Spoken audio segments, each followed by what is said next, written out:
Existe también la figura del maestro,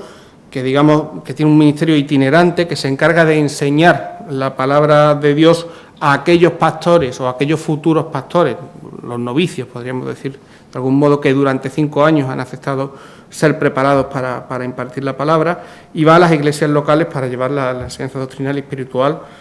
de una manera quizás más profunda o un poco más estricta desde el punto de vista de la letra de la Biblia, de la que dan los pastores. También son los enlaces, son las personas que informan al Consejo de Ancianos, que es la máxima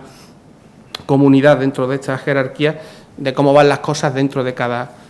iglesia. Si bien cabe destacar que los vínculos entre cada iglesia son muy dispersos y muy difusos. Normalmente, insisto, la máxima autoridad es el pastor, los fieles, y todo transcurre de una manera, podríamos decir, muy endogámica, ¿no? Por último están los apóstoles o los ancianos, que son los que organizan y dirigen a nivel nacional, los ancianos a nivel regional, y miran por la ortodoxia y el arreglo de los conflictos, pero es un ministerio que apenas tiene peso. De hecho, la mayor parte de los fieles ni siquiera tienen constancia de su existencia, ¿no? Digamos que se limita a tomar decisiones de tipo muy general y que apenas afectan de una manera local, concreta, a cada una de las iglesias. Sus principales características: el hecho de ser una iglesia pentecostal implica la creencia, tal cual, fidedigna, en los milagros del Espíritu Santo, tal y como se narran en la Biblia que ocurrieron el día de Pentecostés. Rasgos destacables: primero, lo que decíamos, rechazo de la organización jerárquica y sacerdotal. Es decir, la condición de pastor no se adquiere a través de una formación sólida en estudios sagrados o en historia sagrada o en la propia Biblia, sino que se debe a cualidades carismáticas, en términos weberianos, de los candidatos, de los proponentes, de los novicios. El órgano que posee la máxima autoridad para digamos, darle a estos novicios la categoría de pastor está constituido por un grupo de ancianos que dictan las pautas generales a seguir. Estas mínimas estructuras jerárquicas y la escasez de un aparato burocrático y de normas formales, que sí existe en otras comunidades cristianas, así como la importancia de las cualidades carismáticas de los líderes, constituyen un excelente medio en el que profesar el culto de manera espontánea, participativa, sin restricciones. Es decir, se trata de una liturgia idónea para los gitanos en tanto y cuando permite manifestar con total libertad sus emociones, donde los esquemas intelectuales apenas tienen importancia y lo que predomina son la emoción y sobre todo la víscera, donde no existe un ritual o un rito digamos, tabulado, marcado de una manera significativa y donde el pastor prácticamente se limita a comentar o mencionar un pasaje de la Biblia para después dar rienda suelta a todo tipo de manifestaciones por parte de los fieles a nivel de alabanzas, de glorias a Dios y demás, con lo cual se transforma en una fiesta pues, mucho más lúdica que lo que la mayor parte de los católicos podemos entender, ¿no? Menos seria, menos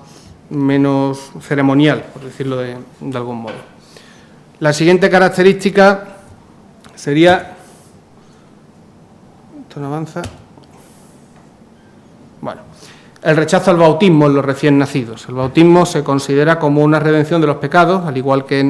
en el catolicismo, pero solo puede llevarse a cabo en una edad en la que el sujeto lo realice de manera consciente y voluntaria. Es decir, rechaza la práctica de este rito a una edad temprana en la que se carece de uso de razón. Dicho de otro modo, solo la persona que ha aceptado el Espíritu de Jesucristo en su interior, que solamente es consciente desde el punto de vista de la madurez, de la importancia y de la influencia del mismo sobre su vida, puede aceptar el sacramento del bautismo y no antes. Otra característica sería el hecho de que el único referente sagrado que tienen es la Biblia, no tienen ningún otro tipo de dogma. La Biblia representa la única base de referencia escrita a la que estos gitanos se remiten en todos sus ritos, y esto implica, desgraciadamente, la asunción de determinados dogmas que hoy la mayor parte de los cristianos tenemos muy superados, como son pues, bueno, el creacionismo, es decir, niegan la teoría de la evolución de las especies, siguen esperando el regreso de Cristo a nuestro mundo, a diferencia de los testigos de Jehová, que ponen fecha concreta para este retorno. Ellos no tienen una fecha concreta, pero cuentan con que eso se va a producir, o algo tan no sé cómo denominarlo, como la creación de la mujer a partir de la costilla de Adán, ¿no? Me decía un pastor de esto que no hay que maltratar a las mujeres, porque recordemos que aunque no están igual de preparadas que los hombres porque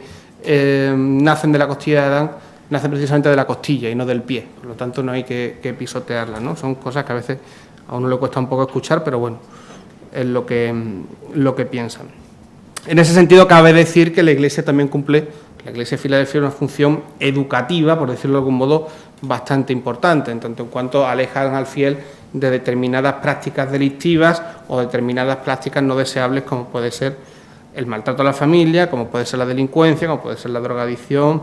etcétera. Reivindican su religión por encima de la religión paya, porque dicen que bueno, el payo tiene la Biblia puesta en el salón y no la ven nunca en su vida, mientras que ellos tienen la Biblia constantemente, la llevan a todas partes y bueno, los más formados o los que con más interés se toman este tipo de cosas se la saben de pe a pa, ¿no? Siguiente rasgo característico y común a cualquier movimiento de tipo protestante, la iconoclastia, es decir, al igual que el resto de las iglesias protestantes, prohíbe la adoración de imágenes, pero no deja de resultar significativo la heterodoxia que supone o la flexibilidad del culto cuando, a pesar de ser iconoclastas y a pesar de no identificarse con la religión católica, pues la inmensa mayoría son fieles seguidores del Cristo de los gitanos, lo cual no deja de llamar la atención. Pero lo más importante, que es donde me gustaría tener un poco más, es la influencia del Espíritu Santo sobre las acciones de los fieles. Es una característica que entronca directamente con la ausencia de normas institucionalizadas en esta Iglesia. La inspiración interior que los fieles atribuyen a la fuerza del Espíritu Santo impregna todas sus manifestaciones de fe. Es decir, los asistentes al culto tienen total libertad para manifestar en cualquier momento, interrumpiendo al pastor, con los niños correteando por allí, con gente agolpada en la puerta cantando y chillando para manifestar su fe, dejándose llevar por la emoción, únicamente guiados por la voluntad de Cristo. Los pastores generalmente solo preparan una pequeña base del sermón, normalmente un episodio de la Biblia, que ni siquiera interpretan, sino que explican, es decir, ellos creen a pie juntilla la letra de la Biblia en el sentido de que no dan una interpretación de tipo parabólico o de tipo racional a lo que ahí se dice, sino que se limitan a explicarlo de una manera accesible para que el fiel, a lo mejor no demasiado formado o casi analfabeto, pueda entenderlo. Pero si Sansón se encuentra con el león, lucha con él, incluso habla con él, Sansón se encontró con el león, luchó con él y habló con él, ¿no? Lo más importante de este rasgo sea el hecho de quizás de que tienen una definición del individuo, una conciencia del fiel, no como alguien dueño de su propia vida o dueño de sus propios actos o dueño de tomar sus propias decisiones, sino como alguien que en un determinado momento de su vida acepta o no acepta la presencia del Espíritu del Señor en él. Esto entronca, curiosamente, con la postura de determinados movimientos episcopalianos de Estados Unidos, y ellos lo tienen muy claro. Es decir, nada de lo que hagas en tu vida va a suponer que seas salvo o que seas condenado, sino que lo que va a suponer que seas salvo o condenado sea si en el momento en que te llega la oportunidad aceptas al Señor o no lo aceptas, punto. Y Él se va a dedicar a guiarte a lo largo de tu existencia. De hecho, a uno de ellos yo le preguntaba, bueno, la persona que ha nacido, qué sé yo, en un pueblo en África, o que ha nacido en el seno de una cultura musulmana, o que ha nacido en el seno de una cultura de tipo budista, está condenada irremisiblemente al infierno, aunque, independientemente del hecho de que no haya tenido la oportunidad de conocer la palabra del Señor. Y su respuesta era clara: todo el mundo, en la tierra, en algún momento en su vida ha tenido la oportunidad o ha escuchado oír hablar del Señor en algún momento, y en ese momento o te subes al carro o te separas. Si te subes estás salvado y si no te subes estás condenado. En ese sentido, este rasgo de la importancia, de la influencia de la presencia del Espíritu Santo en el interior de la persona es el que posibilita la proliferación de multitud de manifestaciones de carácter sobrenatural o milagroso en el seno de la comunidad, dado que el individuo, como decía, es concebido no ya como un ser con capacidad de decisión y por lo tanto de conductor de la propia vida, sino como el mero depositario del don del Espíritu Divino, quien se manifestará a través de diferentes signos que varían en función del nivel de arraigo. Es decir, tanto más estés impregnado por el Espíritu del Señor, tanto más se manifestará de un modo u otro, como ahora veremos. La catarsis colectiva propia de la celebración del culto como consecuencia de los cantos, las proclamas repetitivas y la libertad de manifestación que decíamos imperante en esta liturgia constituye el contexto ideal para la aparición espontánea de estos fenómenos asociados a los carismas, luego en términos weberianos, o los dones propios del fiel y comunes a todos los movimientos pentecostalistas. Primero, la sanación por imposición de manos u oración. El pastor no solamente proclama la palabra de Dios y no solamente atiende a las necesidades espirituales de los fieles, sino que tiene la capacidad de sanar determinadas enfermedades de tipo psicológico o de tipo físico incluso a través de la oración o a través de la imposición de manos. Cabe decir aquí, aunque no sea demasiado políticamente correcto, que se trata de un fenómeno vinculado enormemente pues, a la ignorancia, a la incultura, al analfabetismo. Hace una semana me comentaba uno de ellos que el Espíritu del Señor, vamos, con la complacencia, por supuesto, del pastor de la Iglesia,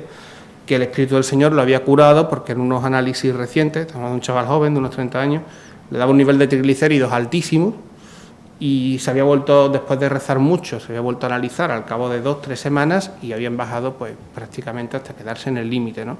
Claro, no era cuestión de que yo allí le dijera que los triglicéridos depende mucho de lo que hayas comido los 2 días anteriores, te salgan más alto o más bajo, ¿no? Pero inmediatamente la explicación que ellos atribuyen a ese tipo de acontecimientos es la labor del Espíritu Santo y el milagro, ¿no? Otra manifestación sobrenatural de la fuerza del Espíritu Santo sería la contraria, el exorcismo, la liberación o la expulsión del demonio responsable del mal que aqueja al creyente. Entiéndase por mal, no necesariamente una enfermedad, sino la depresión, la tristeza, la angustia o incluso el popularmente denominado mal de ojo, ¿no? Cuando una serie de acontecimientos más o menos desgraciados en tu vida son interpretados como una posible maldición por parte de alguien o una posible condena por parte del Señor al cual no estás siguiendo de la manera más adecuada. Más interesante aún, discernimiento, sueños reveladores o profecías. Son frecuentes manifestaciones del poder del Espíritu Santo. Se apoyan en una cita de Juan, capítulo 3, versículo 1-2, en el que dice: «Sucederá después de esto que yo derramaré mi espíritu en toda carne. Vuestros hijos y vuestras hijas profetizarán, vuestros ancianos soñarán sueños y vuestros jóvenes verán visiones. Hasta en los siervos y siervas derramaré mi espíritu en aquellos días». Es frecuente que, sobre todo entre las personas de mayor edad, dentro de la comunidad evangélica, pues acudan al pastor comentándole que han tenido sueños más o menos reveladores o visiones más o menos proféticas de lo que puede ser su futuro. Y el pastor es quien determina, en función de lo que le cuenten, si eso efectivamente se corresponde con la obra sobrenatural o la acción divina del Señor o no se corresponde con eso, y si es así, hasta qué punto eso significa que el Espíritu del Señor... 5 minutos, perdón. Hasta qué punto el Espíritu del Señor ha podido plasmar, ha podido cuajar en él, ¿no? Es decir, el pastor ante la consulta de revelados es quien determina la posible acción del Espíritu Santo en el fenómeno y quien dotará de significado al mismo. El éxtasis místico sería otra de las manifestaciones sobrenaturales frecuentes en este tipo de actos, donde la catarsis colectiva propicia este tipo de fenomenología, y quizás el que es el más interesante de todos, y yo creo que es único de esta rama de los evangelistas. De hecho, yo cuando lo escuché la primera vez pensaba que se trataba de hebreo, pero no es hebreo, que es la glosolalia, el don de lengua. Es decir, hay un momento en el culto en el cual el éxtasis llega a tal momento que tanto el pastor como algunos de los fieles se ponen a hablar en un idioma absolutamente incomprensible, a los oídos del profano parece ser coherente, y que en palabras de ellos, bueno, pues se trata del idioma de los ángeles, según me decían a mí, que la humanidad ha olvidado y que el Espíritu Santo vuelve a utilizar para poner en boca del fiel en determinados momentos, ¿no? Apelan a una cita